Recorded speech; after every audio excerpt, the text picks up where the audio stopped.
So I'll repeat a question here because that's probably interesting for everyone. Is the paper available? We're working on it. A draft is available, but we can send to specific people that want a copy. We'll distribute the email address for people interested with the current draft. But it's basically finished. There are a couple of additions, mostly around arbitrage between governments that will be added. Okay, so I'll make a quick introduction, right, to save time. How much time do we have here, Manny? Oh, perfect, 38 minutes. Good. So I'll make the quick intros for people around here so we don't spend too much time on bios. Barak Ben-Ezer runs Nima. Barak? Hi. Runs Nima, which delivers smartphone-based saving accounts and remittance services to migrant workers. Nimrod is an entrepreneur, a geek, and a co-founder and CEO of Simplex, allowing crypto exchanges to accept credit cards. Jonathan, leading a small team of highly skilled folks, building another smoother interface between the Bitcoin economy and traditional banking. So that's a common theme between you guys. Dario, hello, welcome. Co-founder, I didn't have the bio for you, so I had to steal it from somewhere. Co-founder of head of BD in partnership in Coinify. Coinify provides a revolutionary platform for developers and merchants to crowdfund by issuing their own cryptocurrency. All right. And I'm Ed and Shochat. I'm with Aleph Venture Capital, so I have 150 million. I have the best job in the world, right? Give people money in order to pursue their dreams. We actually expect from the current fund, which is 1 year old, to make between 3 and 4 Bitcoin investments. So that's a lot of my curiosity around Bitcoin comes from the desire to actually fund companies in that space. So, Barak. Yeah. What's the impact of regulations on a business like yours? Right? Is the case of Airbnb and Uber, right? Both of them are not very regulation friendly. Mm-hmm. Right? Many of them are actually on the fringes of regulation. But the problem with regulations around finance is that it can put you in jail if you don't adhere to regulations. So a bit about how does it apply to your business? And if you look at opportunities, which is the topic for our panel, what kind of opportunities do regulations present versus just limitations? So first of all, that's the reason all the equity is on the name of my partner, Eyal. So he will go to jail. I think that speaking of regulation, it's as you mentioned with the example of Uber and Airbnb, regulation moves and regulators move much slower than technology. And I was amazed to read lately, I read the paper book, the Paper Wars, and I was amazed and shocked to see that the first conversation that PayPal had with a regulator was 2 weeks before their IPO. So I think that with respect to Bitcoin companies, we at NIMA see the lack of regulation as an opportunity, because we can do stuff with money, with Bitcoin, that otherwise would be extremely expensive. For instance, if we were to take deposits in shekels in Israel, we would fall under regulation of a bank. And only in Israel you need to deposit 100 million shekels to just start the conversation with the regulator. But because we use Bitcoin as a backend, people who deposit funds with NIMA actually hold electronic asset abroad. So we can move much faster in that respect and do what we need to do, and then have a conversation with the regulator as regulator emerges. And hopefully by then we'll be a big enough company that will be able to deal with regulation and pay for what we will need to have. Another interesting point is that from discussions we had with regulators, they would actually like to keep the regulation on Bitcoin light, because they fully understand the problematic nature of the banking ecosystem. For instance, if we take the Israeli market, it's highly monopolized here, the banking services, and they would like to have more competition, and they think at least the regulator that we spoke with, they see Bitcoin as a good opportunity to have competition in the market and have it lightly regulated. So a non-participant participant, Akiva, just joined us. So, yeah, no, that's perfect, actually. So if you look at the opportunities, right? Most of us talk about the opportunities for startups, right? But what are the opportunities for central banks? If you look at Bitcoin, if you look at cryptocurrencies, and if you look at central banks, which are basically the most afraid bodies of any advancements in the financial aspects. But what are the opportunities for central banks when you look at Bitcoin and cryptocurrencies? Well, frankly, in terms of what's called our core business of providing money, I think there aren't too many opportunities. I mean, we could be, in terms of competition, not only could the banks be competed, I think the banks probably won't be competed out of this, but the central banks may well be. As far as I personally am concerned, that's all right. I mean, first of all, I could probably be retired by then. But no, but speaking more seriously, I think the monetary system basically has a public good nature. But if there's a private entity that can provide the system more efficiently and more reliably and better than the current system, so be it. I mean, that's our client here is the public at large, and we have to face up to that. I talked about some of the issues some of the key issues, and how is the macroeconomy going to be managed, and how these issues are going to get determined are issues. If they could be determined not in the framework of central banks as we know it today, so be it. So you're saying the opportunities for that to be canceled? That's what. For central banks to be canceled? Wow. There's long periods of history where there were no central banks. But by the way, there were also periods with private money. It's questionable as to whether they were so good. I mean, for example, the States in the first half of the 19th century, they had bank private money. So you'd have to look, if you made a payment from Philadelphia to New Orleans, you had to figure out which bank, whether something that said $1 for $1 on a Swarthmore National Bank in the suburb of Philadelphia was really worth 87 cents or 86 cents, given the communications in 1837. It was not such a desirable situation. So, Jonathan, talking about currency, right? So, if you look at the opportunity for you, does the fluctuating Bitcoin price make it more difficult, less difficult? Does it create a moat, kind of a defensible moat for you as a business? And if you recommend to the people here about which opportunities should they take, are you still thinking today that a business around Bitcoin 1.0, kind of Bitcoin as a currency versus Bitcoin 2.0, the kind of asset management, where are the bigger opportunities, especially considering the fluctuation of the rates? So consider.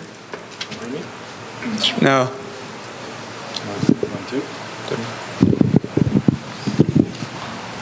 So considering the fluctuation of the rate, you then go and call it a currency, and some people would argue that a currency cannot be a currency with such fluctuations. And when clients or would-be clients come to us and say, what's the story about Bitcoin? Is it a currency? How does it work? We take care to tell them this is a very young system with tokens running on the system. These tokens can be viewed as a currency if you wish to view it as a currency. Regulators don't wish to view it as a currency today. And we make sure that clients understand that the opportunity there is, if this is to become a currency, it's very cheap right now in some scenarios. Some other scenarios, it's not cheap. Well, that's the basic. That's kind of the basic notion, right? So buying Bitcoin as a currency, that's an opportunity everyone here thinks about. But if you were to restart your company right now, funny you mention. Funny you should mention. Yeah. Would you sell Bitcoins? Would you sell derivatives on Bitcoins? Would you sell Bitcoin 2.0? Where are the bigger opportunities right now? So let me tell you. First of all, coming from this scene of buying and selling Bitcoins, we've been exposed to how this layer of infrastructure is working today in the world, and we've seen the problems in this layer. This infrastructure is as necessary as, when the internet came, the internet service providers were there to provide to you connectivity. It is necessary today. So this is not going away. But having said that, we saw that there is an opportunity in how to save your Bitcoins in a safer way. It so happens that my partner and I'm an electrical engineer, my partner deals with crypto, and today I can announce that we opened a company called LedgerLock. This company is... We have news here. Yeah, so this company deals with securing Bitcoins in a safer, with a scheme that it's safer than what exists today in the world. And we came to the conclusion on how to run this, how to create this technology, and how it fits the needs of an operating Bitcoin exchange or an operating Bitcoin bank when banks will be in this game. We came to these conclusions from working with Bitcoin. So there is a need for this infrastructure that gives the on-ramp and off-ramp of Bitcoins to the people. But more than that, you need, or in addition to that, you need a way to secure those Bitcoins in those exchanges, specifically against internal theft. You want the public to trust those entities and that they cannot run away with your Bitcoins. So wait, how many entrepreneurs in the crowd? People that are building companies. You're an entrepreneur. All right, good. So we're talking about the right kind of opportunities, right? So Dario, I think you'd have a specific position about that question. Yeah, in my speech, I basically shared my view on this. Well, I think what we just heard is basically, the way I see it, it's kind of building of infrastructure. You have to have solid exchanges, you have to have wallets, you have to have all of these things in place so the system can function. Now, that by itself is a big business, and definitely a lot of money was made and will be made. Then you have kind of applications of that. I would include remittances are basically trying to take advantage of this infrastructure in an efficient way. You could make a lot of money, $550 billion. You do, actually it's more than 20%. It's basically lost because of these super high fees that Western Union has. So that's a big business. But in my opinion, even bigger business opportunity, we can talk about Bitcoin as money. I think Akiva talked about this. That's a huge opportunity, but it's kind of hard to calculate the impact of that. The way I see it, the key for me is the technology itself. Why Bitcoin became so interesting to people, not just to anarcho-capitalists and libertarians and all those folks at the beginning, it's because of the distributed asset ledger technology. That's the key. It's the protocol. So the basic principles, so you can securely, kind of more or less securely transfer assets in a digital form. And this is where the true applications of this technology will happen. Banking, insurance, anything that can be commoditized like bandwidth, computing, storage. Just to give you an example, storage by itself is a $150 billion industry. It's very competitive. Computing is 4 times as big as storage. Bandwidth, it's huge. And then if you do insurance, for example, that's a huge industry, very simple to commoditize. How big is that industry? We're talking about hundreds of billions of dollars. What is the market cap of Bitcoin right now? It fluctuates wildly, I don't know, 6 billion, 8 billion. Compared to storage industry, that's, let me give you an example. One company using this technology, if it becomes successful in the storage field, could be as big, theoretically speaking, as the whole Bitcoin ecosystem, at least in a current form. So this is the way I think about this. Now, that is not going to happen unless all of these things are taken care of. So it's kind of a little bit of a chicken or the egg. But I think your question was, what would you do if, if you're like a 20-year-old kid and now you're entering the field? I would suggest focus on decentralized applications. That would be my answer.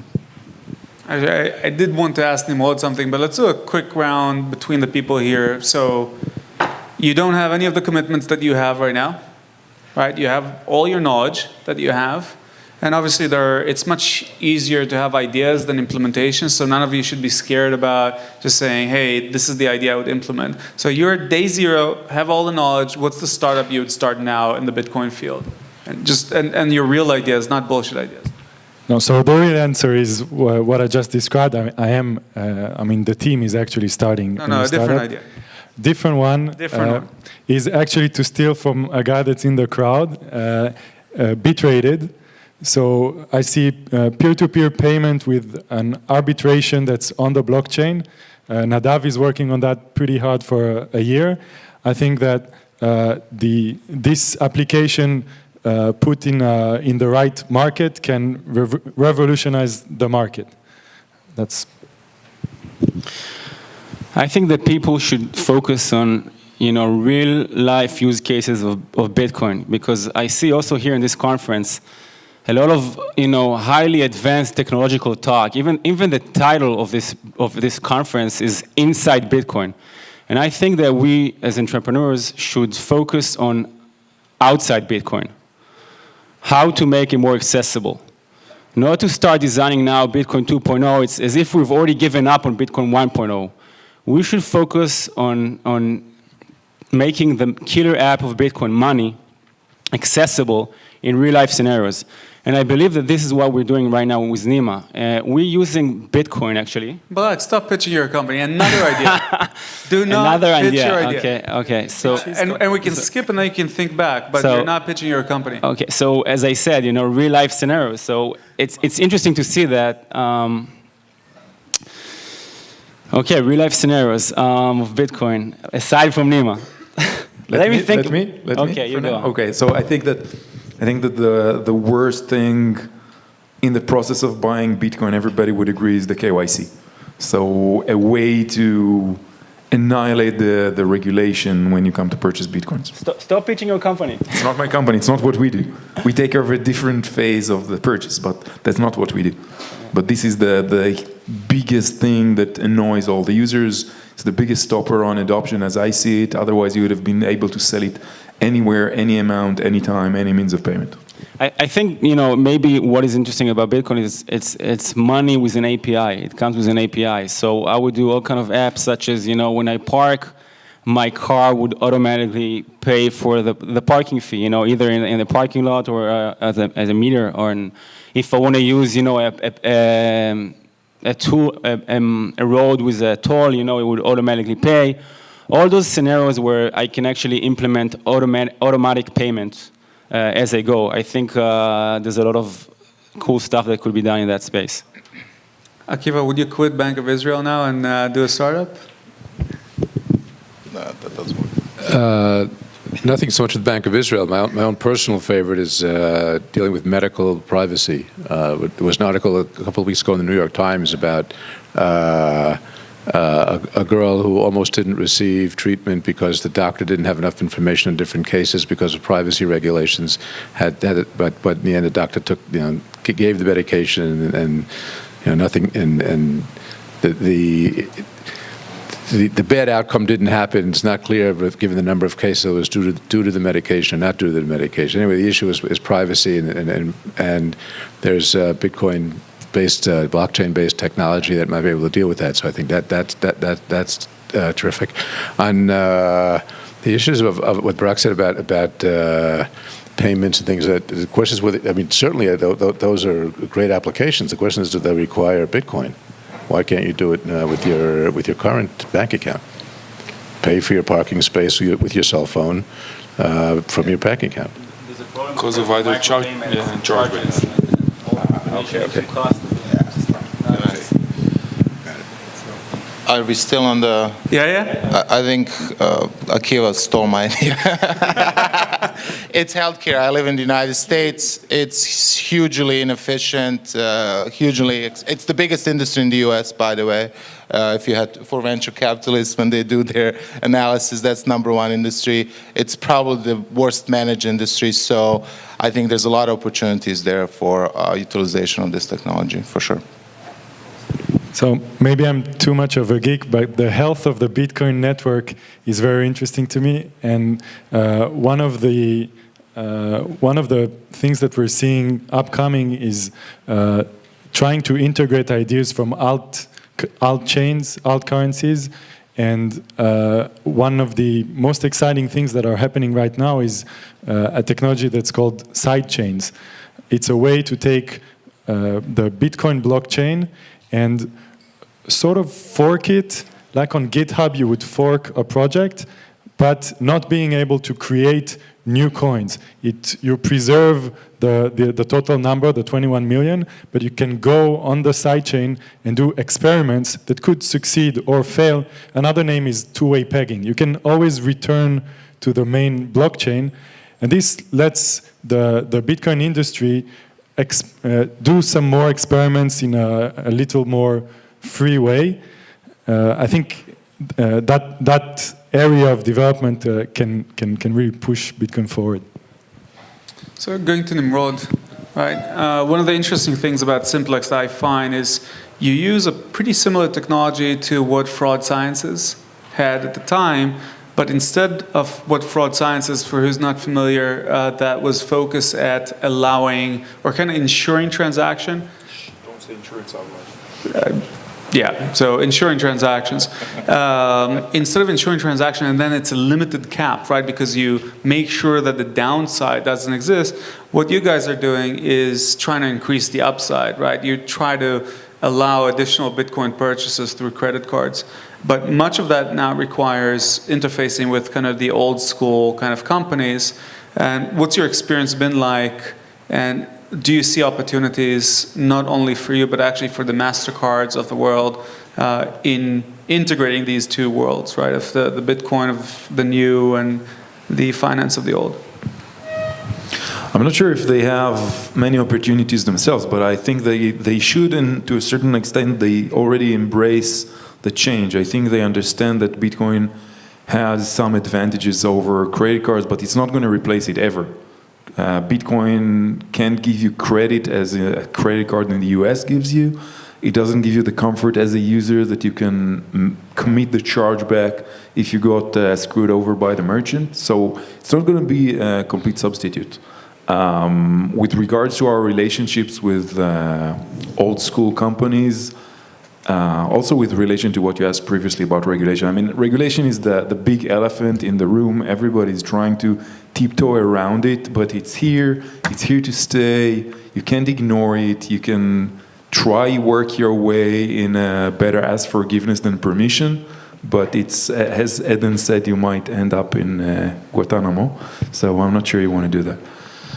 I think that the credit card companies, again, they understand that what we're doing, for instance, will only be an enabler for them to take a part of the growing new market rather than trying to resist it. So I think there's absolutely a certain acceptance, at least in MasterCard and Visa, with which I've spoken with some senior people over there. There's no big rejects over there. Banks are scared shitless, pretty much. Mostly because of, again, compliance, regulation, AML.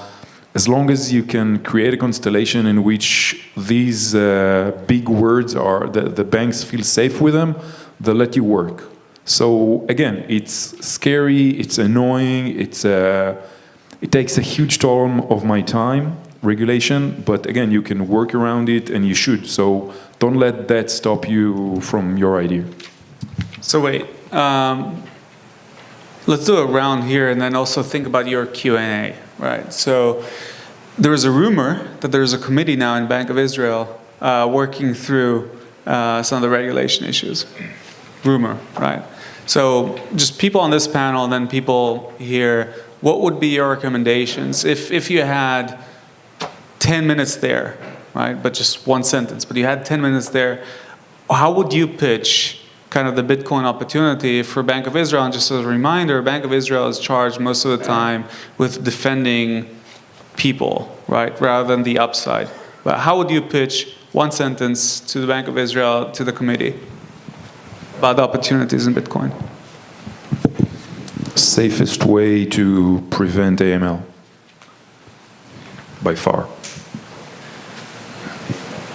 One sentence. I would say I would say, Karmit al tefachadi. I think they just should not be afraid. More specific. Yeah. Don't be afraid of the good players in the field, which some are. Okay? More specific. I'm trying to, let's think out loud. What are the concerns of a regulator when they think about institution dealing with money? So I think there are two main things, correct me if I'm wrong. First of which is, banks, as we all know, work on a fractional reserve system. When you work as a fractional reserve institution, that means that you're not actually holding the deposits of the people who save the money with you. You're actually lending them out, usually on a 1 to 10 multiple. Now, when you actually leverage your funds as a financial institution, I understand why you should be severely regulated. Because you're so leveraged, you are susceptible to every fluctuation in the market, to a run on the bank, to monetary issues, to financial crises, etc. If I am operating a deposit-taking institution that deals with money, but is fully reserved per the Chicago plan, okay, I'm implementing that voluntarily, I think that there's no reason actually to apply those severe regulations on me. Because what you need to do is just maybe have a very light regulation that I should be audited on a daily basis, that all the Bitcoins that I have on deposit. That was one sentence. Okay, and then I want to say something about AML and KYC. That this is the second concern of a regulator. AML, anti-money laundering, and KYC is know your customer, because they want to know that I'm not moving the funds to ISIS or Hamas, right? So I think with Bitcoin, actually, you have a perfect, I don't want to say paper trail, but a digital paper trail of where the money is going, to whom. You can see the network, you can do a lot of analysis on the way the money is moving, and you can much easily flag suspicious transactions. So I think those are the two concerns, and they could be easily alleviated. Okay. To piggyback on this, not be afraid and have a clear rules of the game issued as soon as possible. Of course, they will be friendly to Bitcoin entrepreneurs, but I think clarity trumps anything. And you could be the leader. Maybe US could look up to you as an example of an advanced economy taking a position. So clarity and hopefully simplicity of rules, that would be so helpful. Then venture capitalists would be willing to invest more money, and it would be fantastic development. Advice by people in the crowd. Anyone wants to give advice to the committee? Stand up. Open up the committee to the public. That's it. Do you think you live in a democracy? What's up with you? What's wrong with you? I thought so. Yeah. Deal with the issues of chargeback. Once with Bitcoin, it seems to me that one of the things that are missing in the Bitcoin universe is the ability to charge back. In other words, So that's less for the committee, but also as an opportunity to do chargebacks. Makes sense. I think that to make an idea to connect a wallet to a KYC or AML ID. In this way, once you have your wallet and it's identified, you can have it everywhere in the world. Yeah, absolutely. I think, so let me follow up on a question to the panel here, and we might come back then to the questions.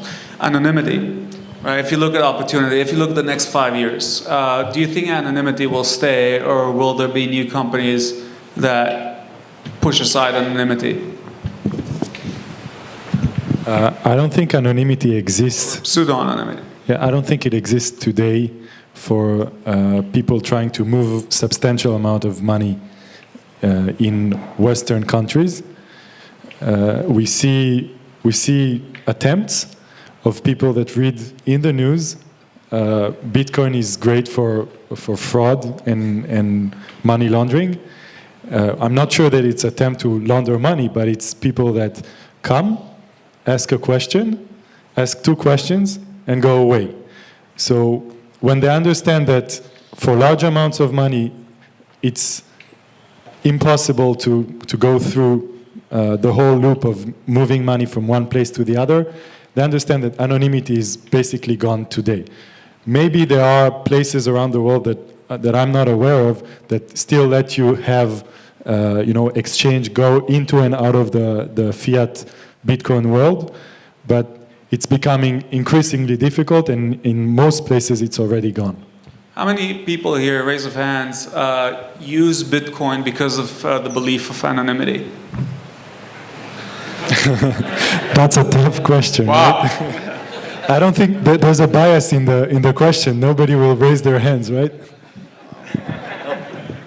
There's no one from the ITA here. Oh, actually there is. Where's Itamar? It's the Israeli Tax Authority. Yeah. So The question is... no anonymity-related company. I don't think, again, as Jonathan said, there's not much anonymity, but it will be eliminated completely. Again, one of the byproducts of our service, for instance, would be exactly what this gentleman described. We will have a one-to-one connection between your passport and the addresses multiple that you've ever used. So over time, it will become a kind of a very sound. We'll be able to give a proof of the source of funds for everybody holding Bitcoin. In your dream, there was the comment here. Thank you. If I dream big. Yes. I just want to repeat the sentence the gentleman said. If there's a committee, have it open, talk to people, please. Thanks. Additional questions around opportunities of Bitcoin that people want to address? If I can just reinforce one point to make it clear, the lack of anonymity doesn't mean a lack of privacy in most cases. So, for example, we would register you as a purchaser of Bitcoin in our registry, and we will, transmit the name and amounts if it's above a certain amount to the tax authorities, etc. But that doesn't mean that your privacy of using those Bitcoins, doing anything legal, is compromised. So, I also want to say about anonymity that I'm really sorry to break it to you guys, but anonymity on Bitcoin is dead, or it's actually dying. Bitcoin is the big brother's wet dream. Okay, you have the trail of every transaction. You know where the money is going to. Actually, as I said, I had a discussion with the guy who was the secretary of the Israeli government, and he handled the migrant workers issues here in Israel. And he said, I love what you guys are doing, because our problem right now with migrant workers is that they are using cash. Now, cash has no taste, no flavor. Cash tends to appear in the hands of all of a sudden of some change office in Eastern Jerusalem, and from there to Hamas, okay? But when you are using Bitcoin as your backend, and each and every transaction is being registered, and you have a trail, even if you don't catch something suspicious in real time, you have the trail that you can then reverse engineer and see who moved the money to whom, and you can even do data mining on the blockchain and see and find suspicious activity algorithmically. So in that respect, there's no anonymity. You're pitching the company again. Just say. So I just want to add that Nima is awesome. Sorry. Anonymity, is that, so question, kind of, if you look at UAVs, right, drones, Israel has been a huge leader in drones, and yet in quadcopters and kind of the consumer side, we're nowhere. And there has been a lot of questions about Israel. Why are you seeing also in the Bitcoin area kind of Me Too companies? So creating companies that are either on TechCrunch, Pando Daily, you read, and then you see people implementing that. Do you agree with that? Do you feel that there's enough innovation around the type of companies that Israelis create? Can I jump in as a foreigner? I think there is innovation happening here. I know some of the guys, and I think it's pretty creative. It's not, Me Too or copying whatever is happening in Silicon Valley or whatever.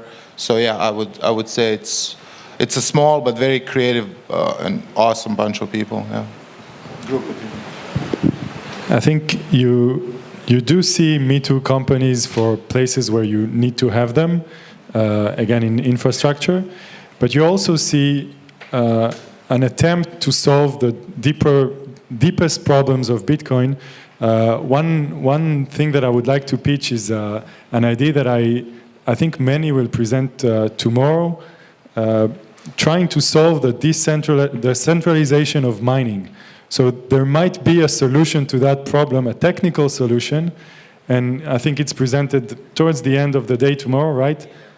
Yeah, so people here are taking their brains to try to solve the deeper parts of the deeper problems of Bitcoin and the ecosystem.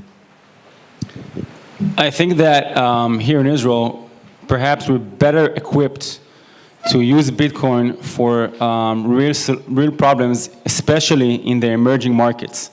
If I were an American company based in Silicon Valley, naturally, I would be extremely American-centric. I would think first and foremost about the American market, the American consumer. But it may happen to be that Bitcoin is not really interesting right now for the American consumer. What problem is Bitcoin solving today for the American consumer? But maybe Bitcoin is interesting for the Indian consumer, or the Filipino consumer, or the Bangladesh consumer. And here in Israel, being on the cusp between the developing world and the developed world, I think we are better equipped to maybe identify, understand the problems of people in the emerging markets, and hopefully deliver to them solutions by virtue of that. So what's missing in Israel? Quick round. What's missing? What's missing? Yeah, it's everyone is so positive. Yeah, peace. But peace is unrelated.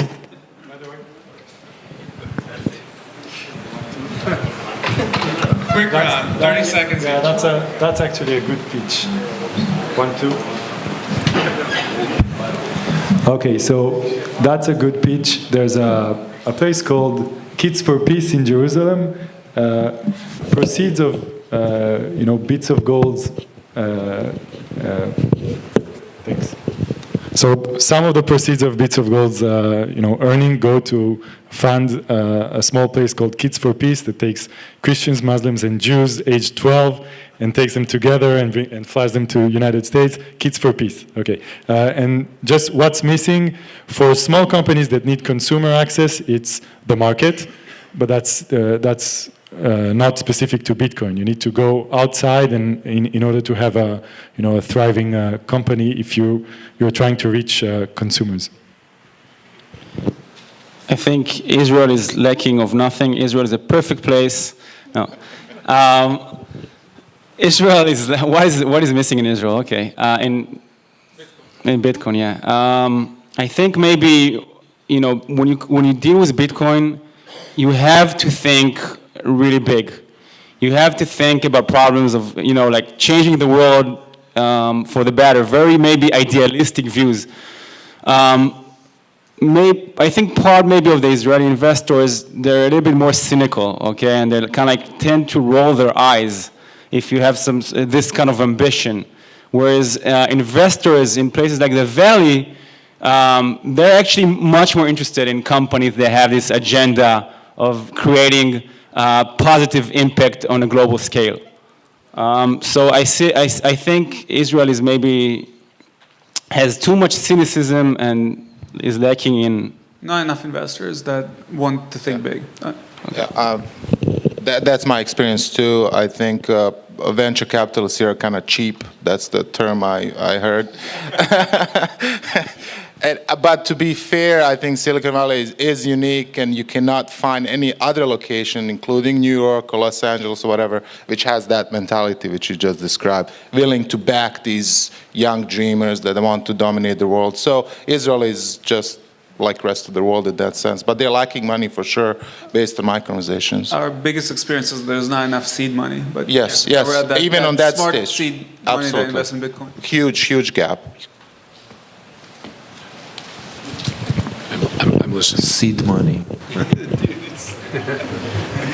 So everything else is great. So everything is fine, but there's just not enough money. I think that's a great way to end the panel.